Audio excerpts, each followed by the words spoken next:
ಎಲ್ಲ ಸ್ನೇಹಿತರಿಗೂ ನಮಸ್ಕಾರ. ಇವತ್ತಿನ ಹೊಸ ವಿಡಿಯೋಗೆ ನಿಮ್ಮೆಲ್ಲರಿಗೂ ಆತ್ಮೀಯವಾದ ಸ್ವಾಗತವನ್ನು ಬಯಸುತ್ತಾ, ಎಲ್ಲರೂ ಆರಾಮಾಗಿದ್ದೀರಾ, ಹುಷಾರಾಗಿದ್ದೀರಾ ಅಂತ ತಿಳಿತಾ ಇವತ್ತಿನ ವಿಡಿಯೋದನ್ನು ಪ್ರಾರಂಭಿಸ್ತಾ ಇದ್ದೇನೆ. ಸ್ನೇಹಿತರೆ, ಕೊರಗಜ್ಜ ಮತ್ತು ಕೊರಗಜ್ಜನ ದೇವಸ್ಥಾನವು ತುಳುನಾಡಿನ ಪ್ರದೇಶದಲ್ಲಿ ಅತ್ಯಂತ ಪವಿತ್ರವಾದ ಮತ್ತು ಬೇಡಿಕೆಯಲ್ಲಿರುವ ಸ್ಥಳಗಳಲ್ಲಿ ಒಂದಾಗಿದ್ದಾವೆ. ಹಾಗೆ ನಾವು ದಕ್ಷಿಣದಿಂದ ಉತ್ತರದ ಕಡೆಗೆ ಗಮನಿಸುತ್ತಾ ಬಂದರೆ ಕೊರಗಜ್ಜನನ್ನು ನಾನಾ ಹೆಸರುಗಳಿಂದ ಕರೆಯಲಾಗುತ್ತದೆ. ಮಂಗಳೂರು ಸೇರಿದಂತೆ ದಕ್ಷಿಣದ ಹಲವು ಭಾಗಗಳಲ್ಲಿ ಇವರನ್ನು ಕೊರಗಜ್ಜ ಎಂದು ಕರೆಯುತ್ತಿರುವುದನ್ನು ನಾವು ಕಾಣ್ಬೋದು. ಇಂತಹ ಕೊರಗಜ್ಜ ಅಥವಾ ಕೊರಗಜ್ಜನವರು ಭೂಮಿಯ ಮೇಲೆ ಜೀವಂತ ಮಾನವನಾಗಿದ್ದರು ಎಂಬ ಬಗ್ಗೆ ಮತ್ತು ಆತನ ಮಹಿಮೆಯ ಬಗ್ಗೆ ನಿಮಗೇನಾದರೂ ಗೊತ್ತಿದೆಯಾ? ಸ್ನೇಹಿತರೆ, ಅದು ಗೊತ್ತಿಲ್ಲ ಅಂತಂದರೆ, ಆ ಮಹಿಮೆ ಬಗ್ಗೆ ತಿಳ್ಕೋಬೇಕು ಅಂತಂದರೆ ನಮ್ಮ ವಿಡಿಯೋನ ಪೂರ್ತಿಯಾಗಿ ನೋಡಿ. ಹಾಗೆ ನಮ್ಮ ಚಾನಲ್ಗೆ ಯಾರ್ಯಾರು ಹೊಸದಾಗಿ ಬಂದಿದ್ದೀರಾ ಅವರು ನಮ್ಮ ಚಾನಲ್ನ ಸಬ್ಸ್ಕ್ರೈಬ್ ಮಾಡಿ, ಹಾಗೆ ನಮ್ಮ ವಿಡಿಯೋಗಳಿಗೆ ಲೈಕ್ ಮಾಡಿ, ನಮ್ಮ ಇವತ್ತಿನ ವಿಡಿಯೋಗಳು ಏನನ್ನಿಸ್ತು ಅನ್ನೋದನ್ನು ಕಮೆಂಟ್ ಮಾಡಿ, ಹಾಗೆ ನಮ್ಮ ವಿಡಿಯೋನ ಹೆಚ್ಚೆಚ್ಚು ನಿಮ್ಮ ಸ್ನೇಹಿತರುಗಳಿಗೆ ಶೇರ್ ಮಾಡಿ. ಸ್ನೇಹಿತರೆ, ತುಳುನಾಡಿನಾದ್ಯಂತ ಹೆಚ್ಚು ಪೂಜಿಸುವ ದೈವದಲ್ಲಿ ಪ್ರಮುಖವಾದಂಥದ್ದು ಕೊರಗಜ್ಜ ದೈವ. ಹಾಗೆ ಯಾರಾದರೂ ತಮ್ಮ ವಸ್ತುಗಳನ್ನು ಕಳೆದುಕೊಂಡರೆ ಅವುಗಳನ್ನು ಮರಳಿ ಪಡೆಯಲು ಮಾಡಬೇಕಾದ ಯಾವುದೇ ಕೆಲಸಗಳು ಸಮಯಕ್ಕೆ ಸರಿಯಾಗಿ ಪೂರ್ಣಗೊಳ್ಳದೇ ಇದ್ದರೆ ಅಥವಾ ಯಾವುದೇ ಸಮಸ್ಯೆಯನ್ನು ಪರಿಹರಿಸಿಕೊಳ್ಳಲು ಮೊದಲು ಮತ್ತು ಅಗ್ರಗಣ್ಯವಾಗಿ ಜನರು ಈ ದೈವವನ್ನು ನೆನಪಿಸ್ಕೊಳ್ತಾರೆ. ಹಾಗೆ ಕೊರಗತನಿಯು ಐತಿಹಾಸಿಕ ವ್ಯಕ್ತಿಯೇ ಹೊರತು ಪೌರಾಣಿಕ ವ್ಯಕ್ತಿಯಾಗಿ ಇಲ್ಲ. ಅಂದರೆ ಇವರು ಮಾನವನಾಗಿ ಹುಟ್ಟಿ ದೇವರಾಗಿ ಹೋಗಿರುವಂಥದ್ದು. ಇವರು ತಮ್ಮನ್ನು ನಂಬಿದವರ ಒಳಿತಿಗಾಗಿ ಅಸಾಮಾನ್ಯ ಕೆಲಸಗಳನ್ನು ಮಾಡಿದರೆ ಅದಕ್ಕೆ ಅದರದೇ ಆದಂಥ ಉದಾಹರಣೆಗಳು ಸಹಿತ ಇರೋದನ್ನು ನಾವು ಕಾಣ್ಬೋದು. ಈ ಕಾರಣದಿಂದಾಗಿ ಅವರನ್ನು ಅವರ ನಂತರದ ವಂಶಸ್ಥರು ಗುರುತಿಸಿ ಪೂಜಿಸ್ಕೊಳ್ತಾ ಬಂದಿರೋದನ್ನು ನಾವು ಕಾಣ್ಬೋದಾಗಿದೆ. ಕೊರಗಜ್ಜ ಎಂದು ಜನಪ್ರಿಯವಾಗಿ ಕರೆಯಲ್ಪಡುವ ಕೊರಗತನಿಯ ಒಂದು ಪ್ರಮುಖ ದೈವ.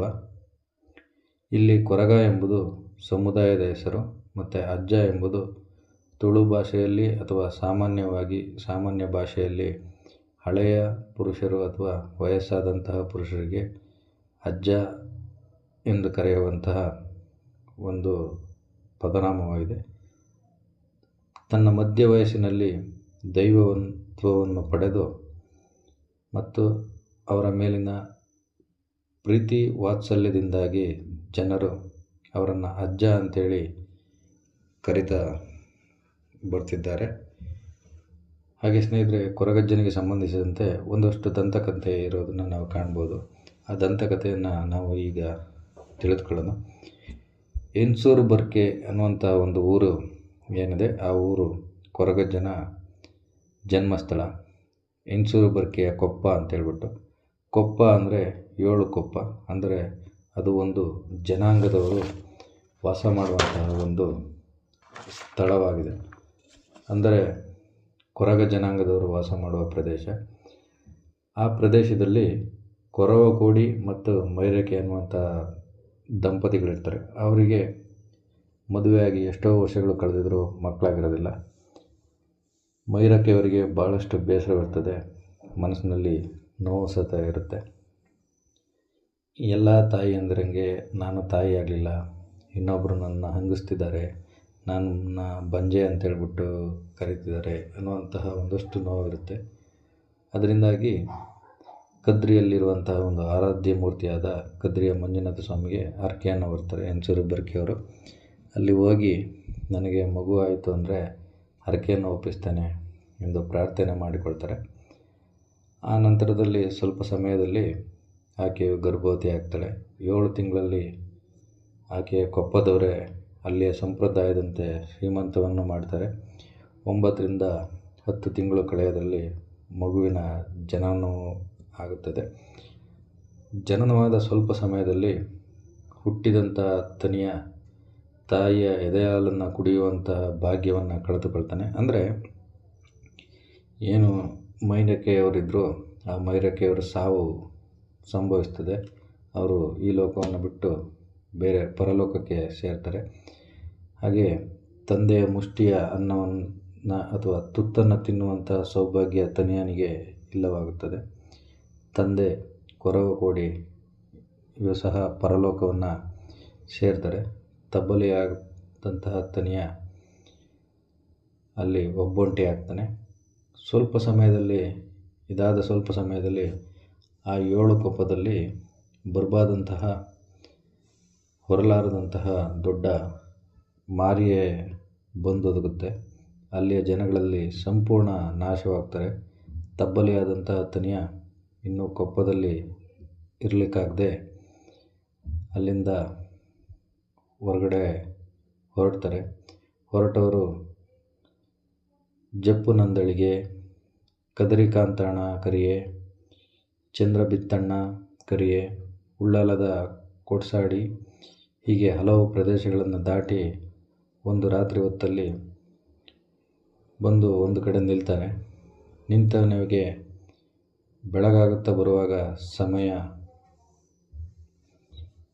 ಏನು ಮಾಡೋದು, ಏನು ಮಾಡಬೇಕು, ನನ್ನ ಜೀವನಕ್ಕೆ ಏನಾಗುತ್ತೆ, ನಾನು ಏನು ಮಾಡೋದು ಅಂತ ಯೋಚನೆ ಮಾಡ್ತಾ, ನನಗೆ ಆಶ್ರಯ ಯಾರು ಕೊಡ್ತಾರೆ, ನನಗೆ ಊಟ ಯಾರು ಕೊಡ್ತಾರೆ, ನಾನು ಮುಂದಿನ ಜೀವನ ಹೇಗೆ ಸಾಗಿಸೋದು, ಉಡೋದಕ್ಕೆ ಬಟ್ಟೆ ಇಲ್ಲ, ಏನು ಮಾಡೋದು, ಜೀವನ ತುಂಬ ಕಷ್ಟವಾಗುತ್ತೆ ಎಂದು ಆಲೋಚನೆ ಮಾಡ್ತಿರ್ತಾರೆ. ಆ ಸಂದರ್ಭದಲ್ಲಿ ಬೆಳಗಾಗುವ ಸಮಯ ಬರುತ್ತೆ. ಮೂಡ ದಿಕ್ಕನ್ನು ನೋಡಿ ಸೂರ್ಯದೇವರನ್ನು ಕಂಡು ಪ್ರಾರ್ಥನೆಯನ್ನು ಮಾಡ್ತಾರೆ. ನನಗೂ ಈ ಪ್ರಪಂಚದಲ್ಲಿ ಬದುಕಲು ಅವಕಾಶವನ್ನು ಮಾಡಿಕೊಡು ದೇವರೇ, ಆ ಅವಕಾಶವನ್ನು ಕಲ್ಪಿಸಿಕೊಡು ಎಂದು ಕೇಳ್ಕೊಳ್ತಾರೆ. ಆ ಸಂದರ್ಭದಲ್ಲಿ ದಡಲಿಯ ಮರ ಅಲ್ಲಿರುತ್ತೆ. ಇದೇ ಅದರ ದೇವರಿಗೆ ಪ್ರಾರ್ಥನೆ ಸಲ್ಲಿಸಲು ದಡಲಿಯ ಮರದ ಕಾಯಿಯನ್ನು, ತೆಂಗಿನಕಾಯಿಯಾಗಿ, ಹೊಗ್ಗೆಯನ್ನು ಅಕ್ಕಿ ಎಂದು, ಕೇಪಳದ ಎಲೆಯನ್ನು ವೀಳ್ಯದೆಲೆ ಎಂದು, ಕೇಪಳದ ಕಾಯಿಯನ್ನು ಅಡಿಕೆ ಎಂದು ಉಪಯೋಗಿಸಿ ದೇವರಿಗೆ ಪ್ರಾರ್ಥನೆಯನ್ನು ಮಾಡ್ತಾರೆ. ಆ ಸಮಯಕ್ಕಾಗಲೇ ಬೆಳಗಾಗುತ್ತಾ ಬರುತ್ತೆ. ಆ ಸಮಯದಲ್ಲಿ ಹೆಂಗಸೂರು ಬರ್ಕೆಯಿಂದ ಕದ್ರಿಯ ಕಡೆಗೆ ಹೋಗ್ತಾ ಇದ್ದಂಥ ಒಂದು ಸಂಸಾರ ಬಿಲ್ಲವ ಸಮುದಾಯದವರು. ಬೈರಕೆ ಎನ್ನುವಂತಹ ಮಹಿಳೆ ತನ್ನ ಮಗಳು ಮೈನಕೆ ಮತ್ತು ಮಗ ಚೆನ್ನಯ್ಯನ ಜೊತೆ ಹೋಗ್ತಿರ್ತಾರೆ. ಆ ಸಂದರ್ಭದಲ್ಲಿ ಈ ಹುಡುಗ ಯಾರಾದರೂ ನಮ್ಮನ್ನು ನೋಡಲಿ ಅಂತ ಮರದ ಸಂದಿ ಅಥವಾ ಪೊದೆಯ ಸಂದಿಯಲ್ಲಿ ಕಿಸಕ್ಕನೆ ನಗ್ತಿರ್ತಾನೆ, ಒಮ್ಮೊಮ್ಮೆ ಅಳುತ್ತಿರ್ತಾನೆ. ಹೀಗೆ ಮಾಡ್ತಿರೋದನ್ನು ಬೈರಕೆಯ ಮಗಳು ಮೈನಕೆ ನೋಡಿ ಆಶ್ಚರ್ಯಪಡ್ತಾಳೆ. ಅಮ್ಮನಿಗೆ ಬೈರಕೆಗೆ ಹೇಳ್ತಾಳೆ, ಆ ಮಗು ನೋಡೋದಕ್ಕೆ ವಿಚಿತ್ರವಾಗಿ ಕಾಣುತ್ತೆ, ಹಲ್ಲು ಕಿಸುತ್ತಿದ್ದಾನೆ, ನಗ್ತಿಲ್ಲ, ಅಳುವಂತೆ ಕಾಣುತ್ತಿದೆ, ಕಣ್ಣೀರು ಬರ್ತಿಲ್ಲ, ವಿಚಿತ್ರವಾಗಿ ಆಕರ್ಷಣೆ ಹೊಂದಿರುವ ಮಗು ಎಂದು ತಾಯಿಯಲ್ಲಿ ಹೇಳ್ತಾಳೆ. ತಾಯಿ ಬಂದು ಮಗುವಿನಲ್ಲಿ ಅಥವಾ ತನಿಯನಲ್ಲಿ ಕೇಳ್ತಾಳೆ, ಯಾರಪ್ಪ ನೀನು, ಯಾಕೆ ಇಲ್ಲಿದೆಯಾ ಎಂಬುದಾಗಿ ಕೇಳಿದಾಗ ಕಣ್ಣೀರು ಸುರಿಸುತ್ತಾ ತನಿಯ ಹೇಳ್ತಾನೆ, ಹಿಂದೆ ಮುಂದೆ ಯಾರೂ ಇಲ್ಲ, ನಾನು ತಾಯಿಯ ಎದೆ ಹಾಲು ಕುಡಿಯುವಾಗ ಸೌಭಾಗ್ಯ ಬರುವ ಮೊದಲೇ ತಾಯಿಯು ತೀರಿ ಹೋದಳು. ತಂದೆಯಿಂದ ಕೈತುತ್ತು ತಿನ್ನುವ ಸೌಭಾಗ್ಯವೂ ನನಗಿಲ್ಲ. ನನ್ನನ್ನು ಸಾಕುತ್ತಾರೆ ಎನ್ನುವ ಸಂದರ್ಭದಲ್ಲಿ ನಾನು ಇದ್ದ 7 ಕೊಪ್ಪ ಜನಾಂಗದವರೆಲ್ಲ ಬರಬಾರದಂತಹ ಮಾರಿಗೆ ಸಿಲುಕಿ ಎಲ್ಲರೂ ಸತ್ತು ಹೋದರು. ನಾನು ಒಬ್ಬಂಟಿಯಾಗಿದ್ದೇನೆ, ಬದುಕಲು ಅವಕಾಶವಿಲ್ಲ, ನನಗೆ ಹಿಂದೆ ಮುಂದೆ ಗತಿಯಿಲ್ಲ ಎಂಬುದಾಗಿ ಕಣ್ಣೀರಿಡುತ್ತಾ ಹೇಳ್ತಾನೆ. ಬೈರಕೆಯ ಮನಸ್ಸು ಕರಗುತ್ತೆ. ಅವಳಿಗೆ ಅವನನ್ನು ಕಂಡಾಗ ಏನೋ ಒಂದು ಆಕರ್ಷಣೆಯಾಗ್ತದೆ. ನೀನು ನಮ್ಮ ಜೊತೆಯಲ್ಲಿ ಬರುತ್ತೀಯಾ ಎಂದು ಕೇಳುತ್ತಾಳೆ. ತನಿಯನಿಗೆ ಸಂತೋಷವಾಗುತ್ತೆ.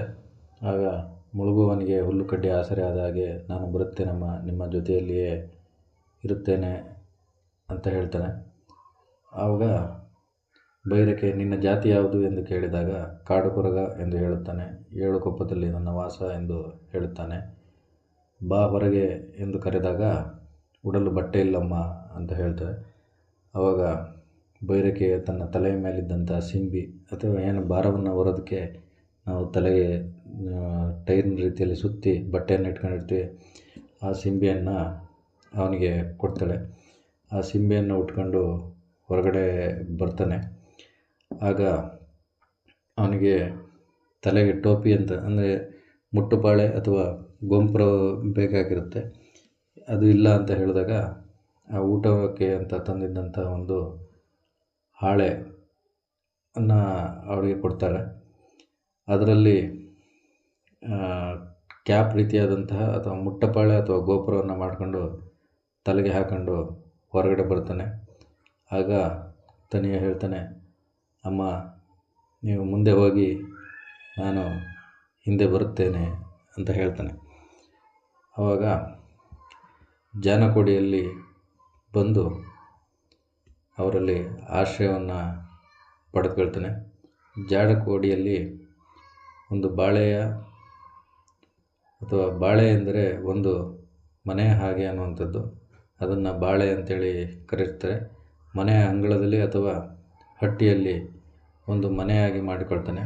ಅಲ್ಲಿಯೇ ಹೆಂಗಸೂರು ಬರ್ಕೆಯ ಬೈರಕಿಯವರ ಮನೆಯಲ್ಲಿ ಆಶ್ರಯವನ್ನು ಪಡೆದು ಮನೆ ಕೆಲಸದವನಾಗಿ ಅಲ್ಲಿಯೇ ಕೆಲಸವನ್ನು ಮಾಡೋದಕ್ಕೆ ಸ್ಟಾರ್ಟ್ ಮಾಡ್ತಾನೆ. ಅವನು ಮನೆಗೆ ಬಂದ ನಂತರ ಅಂದರೆ ತನಿಯ ಏನು ಇವ್ರ ಮನೆಗೆ ಬರ್ತಾನೆ, ಅಂದಿನಿಂದ ಹೆಂಗಸೂರು ಬರ್ಕೆಯಲ್ಲಿ ಸಂಪತ್ತು ಸೌಭಾಗ್ಯ ತುಂಬಿ ತುಳ್ಕೋದಕ್ಕೆ ಪ್ರಾರಂಭವಾಗುತ್ತೆ. ಅಷ್ಟರವರೆಗೆ ಬೈರಕಿಯವರು ಮೂರ್ತಿಯ ಕೆಲಸ ಮಾಡ್ತಿರ್ತಾರೆ, ಅಂದರೆ ಶೇಂದಿ ಮಾರಾಟ ಮಾಡುವಂತಹ ಕೆಲಸವನ್ನು ಮಾಡ್ತಿರ್ತಾರೆ. ಶೇಂದಿ ಇದ್ದಷ್ಟು ವ್ಯಾಪಾರ ನಡೀತಿರಲಿಲ್ಲ. ಯಾವಾಗ ತನಿಯನ ಪ್ರವೇಶವಾಗುತ್ತೆ ಮನೆಗೆ, ಅಲ್ಲಿಂದ ಮೇಲೆ ಎಷ್ಟು ಶೇಂದಿ ಸಂಗ್ರಹವಾದರೂ ಅದು ಮಾರಾಟವಾಗ್ತಿತ್ತು. ಕೃಷಿ ಸಂಪತ್ತುಗಳು ಅಭಿವೃದ್ಧಿ ಆಯಿತು. ತಾಯಿ ಮೇನಕೆ ಹೇಳ್ತಾಳೆ, ತನಿಯನ ಪಾದ ಸ್ಪರ್ಶದ ನಂತರ ಇಲ್ಲಿ ವಿಶೇಷವಾಗಿ ಸಂಪತ್ತು ಸಮೃದ್ಧಿ ಆಗ್ತುಂಟು, ನಮ್ಮ ಐಶ್ವರ್ಯ ಹೆಚ್ಚುತ್ತುಂಟು ಎಂದು ಹೇಳ್ತಾಳೆ. ಹೀಗೆ ದಿನಗಳು ಕಳೆಯುತ್ತಾ ಹೋಗುತ್ತದೆ. ಯಾವಾಗ ತನಿಯ ಬೈರಕೆಯ ಹೆಂಗಸೂರು ಬರ್ಕೆಯಲ್ಲಿ ಬಂದನೋ ಆಗ ಬೈರಕೆಯ ಮನೆಯಲ್ಲಿದ್ದಂಥ ಕೂಲಿ ಆಳುಗಳು ತನಿಯನ ಕೀಳು ಜಾತಿಯನ್ನು ಅಂತೇಳಿ ಅವರ ಮನೆಯಲ್ಲಿದ್ದಂತಹ ಕೂಲಿ ಆಳುಗಳೆಲ್ಲ ಮನೆಯನ್ನು ಬಿಟ್ಟು ಹೋಗ್ತಾರೆ. ಬೈರಕೆ ಬೇಸರಗೊಂಡ್ತಾಳೆ. ನಾನೇನು ತಪ್ಪು ಮಾಡಿದೆ, ಒಂದು ಅನಾಥ ಮಗು ಅಂತೇಳ್ಬಿಟ್ಟು ಅನಾಥ ಮಗುವಿಗೆ ಆಶ್ರಯವನ್ನು ನೀಡಿದೆ, ಆಶ್ರಯವನ್ನು ನೀಡಿದ್ದೇ ತಪ್ಪಾಯಿತು ಅನ್ನೋ ಹಾಗೆ ನಮ್ಮಲ್ಲಿದ್ದಂಥ ಜನಗಳು ಹೋದರು ಅಂತ ಹೇಳ್ತಾ ಕಣ್ಣೀರನ್ನ ಸುರಿಸ್ತಿರುವಂತಹ ಸಂದರ್ಭದಲ್ಲಿ ತನಿಯ ಬಂದು ವಿಶ್ವಾಸದ ಮಾತುಗಳನ್ನು ಹೇಳ್ತಾನೆ. ಅಮ್ಮ, ನೀವು ಯೋಚನೆ ಮಾಡುವ ಅವಶ್ಯಕತೆ ಇಲ್ಲ, ನಾನಿದ್ದೇನಮ್ಮ. ಅವರಲ್ಲಿ ಜನಗಳು ಎಷ್ಟು ಕೆಲಸವನ್ನು ಮಾಡ್ತಿದ್ರೋ ಅಷ್ಟು ಕೆಲಸವನ್ನು ನಾನೊಬ್ಬನೇ ನಿಂತು ಮಾಡ್ತೇನೆಂದು ಭರವಸೆಯನ್ನು ನೀಡುತ್ತಾನೆ. ಆ ನಂತರ ಬೈರಕೆಯ ಮನೆಯಲ್ಲಿ ಕೆಲಸಗಳನ್ನು ಎಲ್ಲ ಕೂಲಿ ಆಳುಗಳು ಮಾಡುವಂತಹ ಕೆಲಸವನ್ನು ಮಾಡ್ತಾನೆ. ಹೀಗೆ ದಿನಗಳು ಕಳೆದಂತೆ ಆಗ ಅಲ್ಲಿಯ ಸಂಪ್ರದಾಯದಂತೆ ಮಾಡಪತ್ರಿ ಮೈಸಂದಾರ ಉತ್ಸವ ನಡೆಯುತ್ತಿರುತ್ತೆ. ಆಗ ಅಲ್ಲಿಗೆ ತೆಂಗಿನಗರಿಯ ಸಿಹಿಯಾಳವನ್ನು ಕೊಡಬೇಕಾಗಿರುತ್ತೆ. ಅಂದರೆ ಕದ್ರಿಯ ಮಂಜುನಾಥ ಸ್ವಾಮಿಗೆ ಸಂಪ್ರದಾಯದಂತೆ ಹೆಂಗಸೂರು ಬರ್ಕೆಯದ್ದು ಹೊರೆ ಕಾಣಿಕೆ ಬೇಕಾಗಿರುತ್ತೆ. ಬೈರಕಿಯು ಹೊರೆ ಕಾಣಿಕೆಯನ್ನು ತಲುಪಿಸಬೇಕು ಎಂಬ ಯೋಚನೆಯನ್ನು ಮಾಡ್ತಾಳೆ. ಯೋಚನೆ ಮಾಡುತ್ತಿರುವಾಗ ಅವಳಿಗೆ ಒಂದಷ್ಟು ಗೊಂದಲಗಳು ಸೃಷ್ಟಿಯಾಗುತ್ತೆ.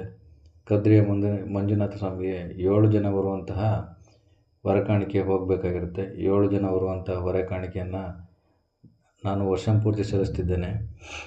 ತನಿಯನಿಗೆ ಇಲ್ಲಿ ಬಂದ ನಂತರ ಇಲ್ಲಿಯ ಜನರು ಎಲ್ಲರೂ ಬಿಟ್ಟು ಹೋಗಿದ್ದಾರೆ. 7 ಜನ ಬರುವಂಥ ಹೊರೆ ಕಾಣಿಕೆ ತಲುಪಿಸೋಕ್ಕೆ ಏನು ಮಾಡೋದು ಎಂದು ಚಿಂತೆಯಲ್ಲಿರುವಾಗ ತನಿಯ ಬಂದು ಹೇಳ್ತಾನೆ, ಯಾಕಮ್ಮ ಚಿಂತಿಸ್ತಾ ಇದ್ದೀರಾ?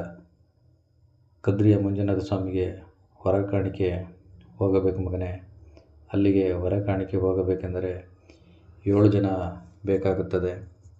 ಯಾರೊಬ್ಬರೂ ಇಲ್ಲಿ ಕೂಲಿ ಆಳುಗಳಿಲ್ಲ, ನಾನು ಏನು ಮಾಡಲಿ ಅಂತ ಕಣ್ಣೀರನ್ನ ಸುರಿಸ್ತಾಳೆ. ತನಿಯ ಆವಾಗ ಅಮ್ಮನ ಕಣ್ಣೀರನ್ನ ಹೊರೆಸಿ, ಅಮ್ಮ ನೀವು ಯೋಚನೆ ಮಾಡಬೇಕಾದ್ದಿಲ್ಲ, 7 ಜನ ಬರುವಂಥ ಆ ಹೊರೆಯನ್ನು ನಾನು ಹೊತ್ತುಕೊಂಡು ಕದ್ರಿಯ ಮಂಜುನಾಥ ಸ್ವಾಮಿಯ ಸನ್ನಿಧಿಗೆ ನಾನು ಹೋಗ್ತಾನಮ್ಮ ಎನ್ನುತ್ತಾನೆ. ನಿನ್ನಿಂದ ಸಾಧ್ಯವೋ ಮಗನೇ, ಒಬ್ಬನು ಬರುವಂತಹ ಹೊರೆ ಬರಬಹುದೇ ವಿನಃ 7 ಜನ ಬರುವಂತಹ ಹೊರೆಯನ್ನು ಹೊರಲು 7 ಸಲ ಹೋಗಬೇಕಾಗುತ್ತದೆ. ಒಮ್ಮೆಗೆ ಹೇಗೆ ಹೋಗಲು ಸಾಧ್ಯ ಎಂದು ಕೇಳ್ತಾಳೆ. ನಾನೊಬ್ಬನೇ ಅದನ್ನು ಹೊರುತ್ತೇನೆ. 7 ಜನ ಹೊರುವ ಹೊರೆ ಕಾಣಿಕೆಯನ್ನು ಒಂದೇ ಕಟ್ಟು ಮಾಡಿ ಆ ಕಟ್ಟನ್ನು ನನ್ನ ತಲೆಯ ಮೇಲಿಟ್ಟರೆ ಅದನ್ನು ನಾನು ತೆಗೆದುಕೊಂಡು ಹೋಗ್ತೇನೆ ಅಮ್ಮ ಅಂತ ಹೇಳ್ತಾನೆ. ಆದರೆ ಭೈರಕಿಗೆ ಒಂದು ಕಡೆ ಸಂತೋಷವಾದರೆ ಮತ್ತೊಂದು ಕಡೆ ದುಃಖ ಆಗುತ್ತೆ. ಹೇಗೆ ಹೊರುತ್ತಿ ಮಗನೇ ಎನ್ನುವಾಗ ತನಿಯ ಹೇಳ್ತಾನೆ, 7 ಜನಗಳಿಗೆ ನೀವು ಏನೆಲ್ಲ ಕೊಡುತ್ತೀರೋ ಅದನ್ನು ನನಗೆ ಕೊಡಬೇಕು. 7 ಸೇರು ಅಕ್ಕಿ ಅನ್ನ, 7 ಸೇರು ಅಕ್ಕಿಯ ತಿಂಡಿ ತಿನಿಸು, 7 ಕುಪ್ಪಿಗೆ ಸರಾಯ, 7 ಕುಪ್ಪಿ ಕಳ್ಳು ಅಥವಾ ಶೇಂದಿ, 7 ಕುಪ್ಪಿ ಎಲೆ ಅಡಿಕೆ, 70 ಬಂಗುಡೆ. ಹೀಗೆ 7 ಹೊರೆಯನ್ನು ಹೊರುವ ಆಳುಗಳಿಗೆ ಏನೆಲ್ಲ ತಿನಿಸು ಮೌಲ್ಯಗಳನ್ನು ನೀವು ಕೊಡ್ತಿದ್ರೋ ನನಗೆ ಕೊಟ್ಟರೆ ನಾನೊಬ್ಬನೇ ಹೊರುತ್ತೇನೆ ಎನ್ನುತ್ತಾನೆ. ಹಾಗೆ ಅವನಿಗೆ ಎಲ್ಲವನ್ನು ಮಾಡಿ ಬಡಿಸ್ತಾರೆ. ಅದನ್ನು ಸಂಪೂರ್ಣವಾಗಿ ಉಂಡಂತಹ ಹಾಗೆ ತಿಂದಂತಹ ಕೊರಗತನಿಯ ಆ ಹೊರೆಯನ್ನು ಎತ್ತುವಾಗ ಭೈರಕ್ಕೆ ಬೈದ್ಯತಿ ಕಣ್ಣೀರು ಹಾಕ್ತಾಳೆ. ಯಾಕೆ ಮಗ ನೀನು ಇದನ್ನು ಹೊರಬೇಕು, ಇಲ್ಲಿ ನಾನೇ ಹೊರುತ್ತೇನಮ್ಮ. ಹೊರೆ ಹೊರುವ ಸಂದರ್ಭದಲ್ಲಿ ಹೊರೆಯನ್ನು ನೆಲದಿಂದ ಕಾಲಪಾದಕ್ಕೆ ಅಂದರೆ ಬೆರಳುಗಳಿಗೆ, ಕಾಲಪಾದದಿಂದ ಮೊಣಕಾಲಿಗೆ, ಮೊಳಕಾಲಿನಿಂದ ಹೆಗಲಿಗೆ, ಹೆಗಲಿನಿಂದ ತಲೆಗೆ ಎತ್ತಿ ತಿರುಗುವಾಗ ಅಮ್ಮ ನಾನು ಹೋಗುತ್ತೇನೆ ಎಂದು ಹೇಳ್ತಾನೆ. ಸಂಪ್ರದಾಯದಲ್ಲಿ ಯಾವತ್ತೂ ಹೋಗ್ತೇನೆ ಅಂತ ಹೇಳುವಂತಹ ಮಾತಿಲ್ಲ, ಹೋಗಿ ಬರುತ್ತೇನೆ ಎಂದು ಹೇಳಬೇಕು. ಇವನು ಯಾಕೆ ಹೋಗ್ತೇನೆ ಎನ್ನುವಂಥ ಇವಳಿಗೆ ಆಶ್ಚರ್ಯವಾಗುತ್ತೆ. ಯಾಕೆ ಮಗ ನೀನು ಹೋಗುತ್ತೇನೆ ಅಂತಿದೆಯಾ, ಹೋಗಿ ಬರ್ತೇನೆ ಅಂತ ಹೇಳಬೇಕು, ಹೋಗ್ತೇನೆ ಅಂತ ಹೇಳಬಾರ್ದು ಮಗ ಎನ್ನುವಾಗ, ಇಲ್ಲ ನಾನು ಹೋಗುತ್ತೇನಮ್ಮ ಹೋಗುತ್ತೇನೆ ಅಂತ 3 ಸತಿ ಹೇಳ್ತಾನೆ. ನಾನು ಈಗ ಹೋದಾಗ ನೀವು ಈಗ ನನ್ನ ಬೆನ್ನು ನೋಡಿರುವುದು ಈಗ ನನ್ನ ಮುಖ ನೋಡಲಿಕ್ಕಿಲ್ಲ ಎಂದು ಇನ್ನೊಂದು ಮಾತು ಹೇಳುತ್ತಾನೆ. ಇವಳಿಗೆ ಮತ್ತು ನೋವಾಗುತ್ತದೆ. ಆಮೇಲೆ ಹೊರೆ ಹೊತ್ತುಕೊಂಡು ಹೋಗುತ್ತಾನೆ. ಏನು ಕದ್ರಿ ಅಥವಾ ಮೂಡಪತ್ತಿ ಮೈಸಂದಾರ ಎಂಬ ದೈವಗಳ ಸಾನ್ನಿಧ್ಯಕ್ಕೆ ಬರ್ತಾನೆ. ಹೊರೆಯನ್ನು ಹೊತ್ಕೊಂಡು ಬಂದಾಗ ಅಲ್ಲಿ ಅವನನ್ನು ತಡೀತಾರೆ. ಯಾರು ನೀನು ಹೀಗೆ ಹೊರೆ ತಂದವನು ಅಂತ ಕೇಳ್ತಾರೆ. ನಾನು ಕೊರಗತನಿಯ ಎನ್ನುತ್ತಾನೆ. ಹಾಗಾದರೆ ನೀನು ಒಳಗೆ ಬರಬೇಡ, ಹೊರೆಯನ್ನು ಹೊರಗೆ ಇಡು ಅಂತ ಹೇಳ್ತಾರೆ. ಆಗ ನಾನು ತಂದ ಹೊರೆ ಬೇಕು, ನಾನು ಒಳಗೆ ಬರಬಾರದಾ ಎಂದು ಅಲ್ಲಿ ವೈರುಧ್ಯದ ಮಾತುಗಳಾಡ್ತಾನೆ. ಆಗ ನಾನು ಇವರಿಗೆ ನನ್ನ ಶಕ್ತಿಯನ್ನು ತೋರಿಸಬೇಕಂತ ಆ ಹೊರೆಯನ್ನು ಎತ್ತಿ ಹೊರ ಅಂಗಳದಿಂದ ಒಳ ಅಂಗಳಕ್ಕೆ ಎತ್ತಿ ಎಸೆತಾನೆ. ಎಲ್ಲರಿಗೂ ಶಾಕ್ ಆಗುತ್ತೆ, ಇವನು ಯಾರು ಅಂತೇಳ್ಬಿಟ್ಟು. ಆವಾಗ ಅಲ್ಲಿಂದ ತಿರುಗಿದಂತಹ ತನಿಯನಿಗೆ ಅಲ್ಲಿ ಮೊದಲು ಏನು ಊಟವನ್ನು ಮಾಡ್ತಿರ್ತಾನೆ ಆ ಸಂದರ್ಭದಲ್ಲಿ ಉಪ್ಪಿನಕಾಯಿಯನ್ನು ಕೇಳಿರ್ತಾನೆ ತಾಯಿಯನ್ನು. ಅಲ್ಲಿ ಉಪ್ಪಿನಕಾಯಿ ಇಲ್ಲ ಅಂತೇಳ್ಬಿಟ್ಟು ತಾಯಿ ಹೇಳಿರ್ತಾಳೆ. ಹಾಗೆ ಊಟವನ್ನು ಮುಗಿಸಿ ಬಂದಿದ್ದಂತಹ ತನಿಯ ಅಲ್ಲಿ ಒಂದು ಉಪ್ಪಿನಕಾಯಿಗೆ ಬಳಕೆಯಾಗುವಂತಹ ಒಂದು ಹಣ್ಣಿನ ಮರವಿರ್ತದೆ. ಅದನ್ನು ನೋಡ್ತಾನೆ. ತಾಯಿ ಹೇಳಿದಳು, ಉಪ್ಪಿನಕಾಯಿ ಇಲ್ಲ, ನಾನು ಇದನ್ನು ಕೊಯ್ದು ತಾಯಿಗೆ ಉಪ್ಪಿನಕಾಯಿಗೆ ಕೊಡಬೇಕು ಎಂದು ಆ ಮರವನ್ನು ಹತ್ತಾನೆ. ಹತ್ತುವ ಸಂದರ್ಭದಲ್ಲಿ ಆ ಮರದ ಕೊಂಬೆ ಬಾಗ್ತದೆ. ಬಾಗಿದಾಗ ಅಲ್ಲಿ ಕಳಸ ಕಾಣ್ತದೆ. ಅದರ ಮೇಲೆ ಕಾಲನ್ನು ತನಿಯ ಇಡ್ತಾನೆ. ಕಳಸಕ್ಕೆ ಕಾಲಿಟ್ಟ ಸಂದರ್ಭದಲ್ಲಿ ಅಲ್ಲಿ ದೈವಗಳು ಇವನನ್ನು ಮಾಯ ಮಾಡಿದವು ಅನ್ನುವಂಥದ್ದು ಒಂದು ಉಲ್ಲೇಖವಿದೆ. ಮಾಯವಾದ ಮೇಲೆ ಈ ಕೊರಗತನಿಯ ಎಲ್ಲ ಕಡೆ ತನಗೆ ಬೇಕಾಗುವಂತಹ ಪ್ರದೇಶಗಳನ್ನು ಸುತ್ತಿ ತಿರುಗ್ತಾನೆ. ಈತನಿಗೆ ಒಂದು ಕಡೆ ನೆಲೆ ಬೇಕಾಗುತ್ತದೆ. ನೆಲೆ ಎಂದರೆ ಇರಲು ಒಂದು ಕಡೆ ಜಾಗ. ಅಂದರೆ ಏನು, ಒಂದು ಪ್ರದೇಶದಲ್ಲಿ ಒಬ್ಬ ರಾಜ ಆಳ್ವಿಕೆಯನ್ನು ನಡೆಸಿರ್ತಾನೆ. ಅವನು ಅಲ್ಲಿ ಒಂದು ಗಡಿ ಅಥವಾ ಸಾಮ್ರಾಜ್ಯವನ್ನು ವಿಸ್ತಾರ ಮಾಡ್ಕೊಂಡಿರ್ತಾನೆ. ಅದನ್ನು ನೆಲೆ ಅಥವಾ ಪ್ರದೇಶ ಅಂತ ಹೇಳ್ಬಿಟ್ಟು ಕರೀತಾರೆ. ಅದಕ್ಕೆ ಅವನದೇ ಆದಂತಹ ದೈವ ಇರ್ತವೆ. ಆ ದೈವಕ್ಕೆ ಅಲ್ಲಿಯ ರಾಜನೇ ಆರಾಧಕನಾಗಿರ್ತಾನೆ. ಇದು ಅಲ್ಲಿ ಒಂದು ಸಂಪ್ರದಾಯ ಆಗಿರುತ್ತೆ. ಇಲ್ಲಿ ಈ ಕೊರಗತನಿಯ ಅಲ್ಲಿಂದ ಎಲ್ಲ ಕಡೆ ಸುತ್ತಿ ಕುತ್ತಾರಿಗೆ ಬರ್ತಾನೆ. ಬರುವ ಸಂದರ್ಭದಲ್ಲಿ ಇಲ್ಲಿ ಪ್ರಧಾನ ದೈವವಾಗಿರುವಂತಹ ಪಂಜುಂದಾಯ ದೈವ ಅಥವಾ ಪಂಜದ ಉಳ್ಳಾಯ ಎಂದರ್ಥ. ಆ ಉಳ್ಳಾಯ ದೈವಕ್ಕೂ ಹಾಗೂ ಮಲಯಾಳ ಚಾಮುಂಡಿ ಅನ್ನುವ ದೈವಕ್ಕೂ, ಅಂದರೆ ಕೇರಳದ ಕಡೆಯ ದೈವ ಬರುತ್ತದೆ. ಅಂದರೆ ನಂದಿದಿ ಗಟ್ಟಿದಿ ಸಮುದಾಯದ ಒಂದು ಮಹಿಳೆಯ ಹಿಂದೆ ಬರ್ತದೆ. ಒಂದು ರುದ್ರಪಾದೆಯಲ್ಲಿರುವ ಸೋಮನಾಥ ದೇವರ ಅಪ್ಪಣೆಯನ್ನು ಉತ್ಸವರದ ಅಥವಾ ಉದ್ಯಾವರದ ಇಬ್ಬರು ಅರಸು ದೈವಗಳ ಅಪ್ಪಣೆಯನ್ನು ಪಡೆದು ಅವರ ದೈವ ಅಥವಾ ಅರಸು ದೈವಗಳ ಸಾರಥ್ಯದ ಶಕ್ತಿ ಬರುತ್ತದೆ.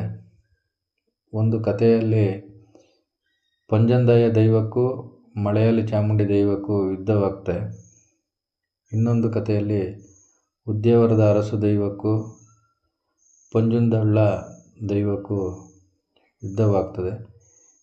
ಈ ಯುದ್ಧದಲ್ಲಿ ಯಾರು ಸೋಲುವುದಿಲ್ಲ, ಯಾರು ಗೆಲ್ಲುವುದಿಲ್ಲ.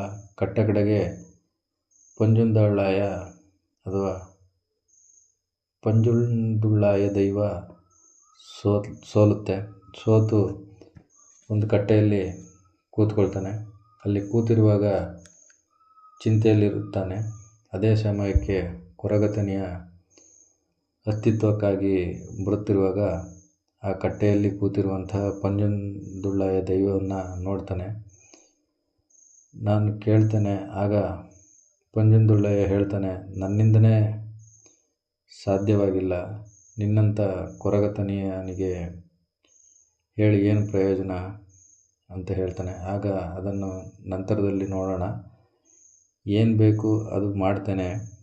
ನಾನು ಕೆಲಸ ಮಾಡಿದರೆ ನನಗೆ ಆಶ್ರಯಕ್ಕೆ ಸ್ಥಳವನ್ನು ನೀಡ್ತೀಯಾ ಅಂತ ಕೇಳ್ತಾನೆ. ಆಗ ಖಂಡಿತ ಕೊಡುತ್ತೇನೆ ಅಂತ ದೈವ ಹೇಳುತ್ತೆ. ಆಗ ಕೊರಗತನಿಯ ಮುಂದೆ ಬಂದು ಉದ್ಯಾವರದ ಅರಸು ದೈವಗಳಲ್ಲಿ ಸಂಧಾನಕ್ಕೆ ಪ್ರಯತ್ನ ಪಡ್ತಾರೆ. ಆಗ ಅವರು ಒಪ್ಪದಿದ್ದಾಗ, ತಪ್ಪು ಮಾಡುತ್ತಿದ್ದೀರಿ, ಇದು ಪಂಜುಂದುಳ್ಳಾಯ ದೈವದ ವ್ಯಾಪ್ತಿ, ಇಲ್ಲಿ ಬರಬಾರದು ಎಂದು ಹೇಳ್ತಾನೆ. ಕೇಳಿದ ಅವನನ್ನು ಸೋಲಿಸಿದ್ದೇವೆ, ನಿನ್ನ ಕೈಯಲ್ಲಿ ಏನಾಗುತ್ತೆ ಎಂದು ಹೇಳ್ತಾರೆ. ಆಗ ಕೊರಗತನಿಯ ಇವರನ್ನು ಶಕ್ತಿಯಿಂದ ಗೆಲ್ಲಕ್ಕಾಗಲ್ಲ, ಯುಕ್ತಿಯಿಂದಲೇ ಗೆಲ್ಲಬೇಕು ಎಂದು ಕುತ್ತಾರು ಗುತ್ತುವಿನ ಹಟ್ಟಿಗೆ ಹೋಗ್ತಾನೆ. ಅಲ್ಲಿ ಕಪಿಲೆ ದನವನ್ನು ಹಿಡಿತಾನೆ ಅಥವಾ ಮಾಯದಿಂದ ಕಪಿಲೆ ಹಸುವನ್ನು ಸೃಷ್ಟಿ ಮಾಡ್ತಾನೆ. ಅದರ 2 ಕಾಲುಗಳನ್ನು ಎಳೆದಾಗ ಅದರ 2 ತೊಡೆಗಳನ್ನು ಆಯುಧಗಳನ್ನಾಗಿ ಮಾಡಿಕೊಂಡು ಅದರಲ್ಲಿ ರಕ್ತ ಸುರಿತಿರುತ್ತದೆ. ಅದನ್ನು ತೆಗೆದುಕೊಂಡು ಈ ಉದ್ಯಾವರದ ಸತ್ಯಗಳು ಅಥವಾ ಮಲಯಾಳಿ ಚಾಮುಂಡಿ ಹತ್ತಿರ ಹೋಗ್ತಾನೆ. ಆ ದೇವರುಗಳು ಸಾತ್ವಿಕ ದೈವಗಳು ಅಥವಾ ಸಸ್ಯಾಹಾರಿಯಾಗಿರ್ತವೆ. ಈ ಕೊರಗತನಿಯ ತಾಮಸಿನ ದೈವವಾಗಿದೆ. ಯಾವುದೇ ದೈವಗಳು ಯುದ್ಧ ಮಾಡುವಾಗ ತಾಮಸಕ್ಕೆ ಹೆದರುತ್ತವೆ. ಹೆದರಿದ ದೈವಗಳು ಹಿಂದೆ ಹೋಗುತ್ತೆ. ಅವರು ಸೋತಾಗ ಅಲ್ಲಿ ಸಂಧಾನಕ್ಕೆ ಕಟ್ಟೆಯಲ್ಲಿ ಕೂತಾಗ ಕಣ್ಣೀರನ್ನು ಇಳಿಸುವಾಗ ಅಲ್ಲಿನ ಕಟ್ಟೆಗೆ ಕಣ್ಣೀರು ಕಟ್ಟೆ ಎಂದು ಹೆಸರು ಬರುತ್ತದೆ. ಸಂಧಾನ ಮಾಡುವಾಗ ಅವರವರಿಗೆ ಸಂಬಂಧಿಸಿದಂತೆ ನಿಗದಿಯನ್ನು ಮಾಡಲಾಗುತ್ತೆ. ಅವರವರ ಗಡಿ ರೇಖೆಯಲ್ಲಿ ಅವರವರು ಹೋಗ್ತಾರೆ. ಮಲಯಾಳ ಚಾಮುಂಡಿಗೆ ಒಂದು ವ್ಯಾಪ್ತಿ, ಪಂಜುಂದುಳ್ಳಾಯ ದೈವನಿಗೆ ಒಂದು ವ್ಯಾಪ್ತಿಯನ್ನು ನೀಡಲಾಗುತ್ತೆ. ಇನ್ನೊಂದು ಕಥೆಯಲ್ಲಿ ಅರಸು ದೈವಗಳಿಗೆ ಎಂದು ಹೇಳಲಾಗ್ತದೆ. ಆದರೆ ಈಗಲೂ ಅನುಷ್ಠಾನದಲ್ಲಿರುವಂಥದ್ದು ಮಲಯಾಳಿ ಚಾಮುಂಡಿ ಎಂದು. ಮಲಯಾಳಿ ಚಾಮುಂಡಿ ದೈವವು ನೇಮವೂ ಆಗೋದನ್ನು ನಾವು ಕಾಣ್ಬೋದಾಗಿದೆ. ಅಂತೂ ಮಲಯಾಳಿ ಚಾಮುಂಡಿ ಉದ್ಯಾವರದ ಅರಸು ದೈವಗಳಲ್ಲಿ ಒಂದು ಸಹವರ್ತಿ ದೈವ ಆಗುತ್ತೆ. ಅಲ್ಲಿಂದ ಬಂದಂತಹ ಕೊರಗತನಿಯನಿಗೆ ಪಂಜುಂದುಳ್ಳಾಯ ದೈವ ಕೇಳ್ತಾನೆ, ನೀನು ಮಾಡಿದ್ದು ಎಷ್ಟು ಸರಿ? ಕಪಿಲೆ ದಳವನ್ನು ಸೀಳಿ ಸಾತ್ವಿಕದಿಂದ ತಾಮಸನ್ನು ಮಾಡಿ ಅವರನ್ನು ಎದುರಿಸಿ ಓಡಿಸಿದೆಯಾ ಅಂತ ಕೇಳಿದಾಗ ಕೊರಗತನಿಯ ಹೇಳ್ತಾನೆ, ನಾನು ಶಕ್ತಿಯಿಂದ ಆಗೋದನ್ನು ಯುಕ್ತಿಯಿಂದ ಮಾಡಿದ್ದೇನೆ. ಅವ್ರು ಮಾಡಿದ್ದು ತಪ್ಪು, ಅವರಿಗೆ ಅದೇ ರೀತಿಯಲ್ಲಿ ತೋರಿಸ್ತೇನೆ ಅಂತ ಹೇಳ್ತಾನೆ. ಇದಾದ ನಂತರ ಪಂಜುಂದುಳ್ಳಾಯ ದೈವ ತೆನೆಯಕೊರವನಿಗೆ ಒಂದು ಅಭಯವನ್ನು ನೀಡ್ತಾನೆ. ಅದೇನೆಂದರೆ, ಕುತ್ತಾರು ಪದವಿನ 7 ಕಡೆಯಲ್ಲಿ ನಿನಗೆ ಕಲ್ಲು ಪೂಜೆ, ಅಲ್ಲಿ ಮಾತ್ರ ನಿನಗೆ ಆರಾಧನೆ. ಅದರ ಹೊರತಾಗಿ ಎಲ್ಲ ಕಡೆ ನಿನಗೆ ಕಲ್ಲು ಹಾಕಿ ಆರಾಧನೆ ಇಲ್ಲ. ಅದು ಸ್ವಾಮಿತಲ, ಉಜಿಲ, ಕುತ್ತಾರು ಪದವಿನ ಸ್ಥಳಗಳು ಅಂತ ಹೇಳ್ತಾನೆ. ಹೀಗೆ 7 ಹೆಸರಿನ ಸ್ಥಳಗಳು ಈಗಲೂ ಇರೋದನ್ನು ನಾವು ಕಾಣ್ಬೋದು. ಆ 7 ಕಡೆ ಬಿಟ್ಟು ಬೇರೆ ಕಡೆ ಕಲ್ಲು ಹಾಕಿ ಆರಾಧನೆ ಇಲ್ಲ. ಅಲ್ಲೊಂದು ನುಡಿಯನ್ನು ಕೊಡ್ತಾರೆ ಪಂಜುಂದುಳ್ಳಾಯ ದೈವ. ಮನೆ ಮನೆ ಅಡಿಗೆ ಮಾಡಿ ಬಡಿಸೋದು ಈ 7 ಕಡೆ ಮಾತ್ರ. ಕಾಡಿನಲ್ಲಿ ಕತ್ತಲಲ್ಲಿ ಬಂದು ತೆಂಗಿನಕಾಯಿ ಮಡಿಲಿಗೆ ಬಟ್ಟೆಯನ್ನು ಸುತ್ತಿ ಅದರ ಬೆಳಕಿನಲ್ಲಿ ನಡೆಯುವಂತಹ ಉತ್ಸವ, ಬೆಳಕನ್ನು ಹಾಕದೆ ನಡೆಸುವ ಉತ್ಸವ, ಮೂಲದಲ್ಲಿ ಯಾವುದೇ ರೀತಿಯ ತೆಂಗಿನ ಗರಿ ಕಟ್ಟುವಂತಿಲ್ಲ, ಕರಿಗಂಧ ಹಾಕುವಂತಿಲ್ಲ. ಇಂತಹ ಪದ್ಧತಿ ಕುತ್ತಾರಿನಲ್ಲಿದೆ. ಈ ಆರಾಧನೆ ಆದರೆ ನಿನಗೆ ಬಂದಂತಹ ಚಿನ್ನ, ಬೆಳ್ಳಿ, ಭಂಡಾರಗಳನ್ನೆಲ್ಲ ಅದು ನನ್ನ ಭಂಡಾರಕ್ಕೆ ತರಬೇಕು ಅಂತ ಹೇಳ್ತಾನೆ. ಅಗೆಲು, ತಂಬಿಲು ಇವುಗಳು ನಿನ್ನ ಭಂಡಾರಕ್ಕೆ ಎಂದು ಒಪ್ಪಂದವಾಗುತ್ತೆ. ಈ ರೀತಿ ಕೊರಗತನಿಯನಿಗೆ ಅತಿಥ್ಯವನ್ನು ನೀಡಲಾಗುತ್ತದೆ. ಈಗ ನಾವು ಎಲ್ಲಂದರಲ್ಲಿ ಯಾವ ಸ್ಥಳಗಳಲ್ಲಿ ಬೇಕೋ ಆ ಸ್ಥಳಗಳಲ್ಲಿ ಕೊರಗಜ್ಜನಿಗೆ ಅಥವಾ ಕೊರಗತನಿಯನ ಆರಾಧನೆ ನಡೀತಿರೋದನ್ನು ನಾವು ನೋಡ್ಬೋದು. ಈಗ ಎಲ್ಲ ಕಡೆಯಲ್ಲೂ ಕಲ್ಲು ಎಲ್ಲಿ ನೋಡಿದ್ರೂ ಆರಾಧನೆ ನಡೀತಿದೆ. ಏನು ಕೇಳಿದರೂ ತಕ್ಷಣದಲ್ಲಿ ಈಡೇರಿಸುವಂತಹ ಮತ್ತು ನಂಬಿಕೆಗೆ, ವಿಶ್ವಾಸಕ್ಕೆ ಇಂದಿಗೂ ಇರುವುದನ್ನು ಅಥವಾ ಇಂದು ಇರುವಂತಹ ಒಂದು ಹೆಸರನ್ನು ನಾವು ನೋಡ್ಬೋದಾಗಿದೆ. ಸ್ನೇಹಿತರೆ, ನಾವು ಇಲ್ಲಿ ಕೆಲವೊಂದಷ್ಟು ಮಾಹಿತಿಯನ್ನು, ಕೆಲವು ವಿಚಾರಗಳನ್ನು ನಾವು ಕೆಲವು ಬುಕ್ಸಲ್ಲಾಗಿರ್ಬೋದು, ಇಲ್ಲ ವಿಕಿಪೀಡಿಯಾದಲ್ಲಾಗಿರ್ಬೋದು, ಇನ್ನೊಂದು ಕಡೆಯಲ್ಲಿ ತೆಗೆದು ನಾವು ಇಲ್ಲಿಯ ವಿಚಾರಗಳನ್ನು ಹಂಚ್ಕೊಂಡಿದ್ದೀವಿ. ಇದರಲ್ಲಿ ಸರಿ ತಪ್ಪು ಅನ್ನುವಂಥದ್ದಲ್ಲ. ನಾವು ಕೊರಗಜ್ಜನ ಬಗ್ಗೆ ಅಥವಾ ಕೊರಗಜ್ಜನ ಒಂದಷ್ಟು ಮಾಹಿತಿಯನ್ನು ನಿಮಗೆ ತಿಳಿಸಬೇಕು ಅನ್ನುವಂಥ ಒಂದು ದೃಷ್ಟಿಯಿಂದ ನಿಮಗೆ ವಿಚಾರಗಳನ್ನು ತಿಳಿಸಿದ್ವಿ. ಇದರಲ್ಲಿ ಎಷ್ಟು ತಪ್ಪಿದೆ ಅನ್ನುವಂಥದ್ದಕ್ಕಿಂತ ಮುಂಚೆ ನಾವು ಯಾವುದಾದ್ರೂ ತಪ್ಪಾಗಿ ಅಥವಾ ಅರ್ಥರಹಿತವಾಗಿ ನಾವೇನಾದ್ರು ಹೇಳಿದರೆ ಒಂದು ಕ್ಷಮೆ ಇರಲಿ ಅಂತ ಹೇಳ್ತಾ ಇವತ್ತಿನ ವಿಡಿಯೋವನ್ನು ಮುಗಿಸೋಕ್ಕೆ ಬಂದಿದ್ದೇವೆ ಸ್ನೇಹಿತರೆ. ಈ ಕುತ್ತಾರು ಅನ್ನುವಂಥ ಏನು ಸ್ಥಳ ಇದೆ, ಆ ಸ್ಥಳವನ್ನು ನಾವು ಮುಂದೆ ಯಾವತ್ತಾದರೂ ಹೋಗಿ ಈಗ ಹೇಗಿದೆ ಕುತ್ತಾರು ಅನ್ನುವಂಥದ್ದನ್ನು ನಿಮಗೆ ತೋರಿಸುವಂಥ ಮತ್ತು ಕುತ್ತಾರು ಎಲ್ಲಿದೆ ಅನ್ನುವಂಥದ್ದನ್ನು ತೋರಿಸುವಂಥ ಒಂದು ಪ್ರಯತ್ನವನ್ನು ನಿಮಗೆ ಮುಂದಿನ ವಿಡಿಯೋದಲ್ಲಿ ಮಾಡ್ತೀವಿ ಸ್ನೇಹಿತರೆ. ಇವತ್ತಿನ ವಿಡಿಯೋ ನಿಮಗೆ ಇಷ್ಟ ಆಗಿದ್ದರೆ, ಯಾರು ನಮ್ಮ ಚಾನಲ್ಗೆ ಹೊಸಬ್ರು ವಿಡಿಯೋವನ್ನು ನೋಡ್ತಿದ್ರೆ ನಮ್ಮ ಚಾನಲ್ಗೆ ಸಬ್ಸ್ಕ್ರೈಬ್ ಮಾಡಿ. ಇವತ್ತಿನ ವಿಡಿಯೋಗಳನ್ನು ಆದಷ್ಟು ನಿಮ್ಮ ಸ್ನೇಹಿತರಿಗೆಲ್ಲ ಶೇರ್ ಮಾಡಿ. ಹಾಗೆ ನಮ್ಮ ಚಾನಲ್ನ ಲೈಕ್ ಮಾಡಿ. ನಮ್ಮ ವಿಡಿಯೋಗಳನ್ನು ಹೆಚ್ಚೆಚ್ಚು ನಿಮ್ಮ ಸ್ನೇಹಿತರಿಗೆ ತಲುಪಿಸುವಂಥ ಒಂದು ಪ್ರಯತ್ನವನ್ನು ಮಾಡಿ ಅಂತ ಹೇಳ್ತಾ ಇವತ್ತಿನ ವಿಡಿಯೋವನ್ನು ಮುಗಿಸ್ತಿದ್ವಿ ಸ್ನೇಹಿತರೆ. ಎಲ್ಲರಿಗೂ ಒಳ್ಳೆಯದಾಗಲಿ. ಆ ಕೊರಗಜ್ಜ ಅಥವಾ ಕೊರಗತನಿಯ ಎಲ್ಲರಿಗೂ ಒಳ್ಳೇದು ಮಾಡಲಿ. ಎಲ್ಲರೂ ಸುಖವಾಗಿರುವಂತಹ ತಮ್ಮ ಈಡೇರಿಕೆಗಳನ್ನು ಈಡೇರಿಸಲಿ ಅಂತ ಹೇಳ್ತಾ ಇವತ್ತಿನ ವಿಡಿಯೋವನ್ನು ಮುಗಿಸ್ತಿದ್ವಿ ಸ್ನೇಹಿತರೆ. ಧನ್ಯವಾದಗಳು.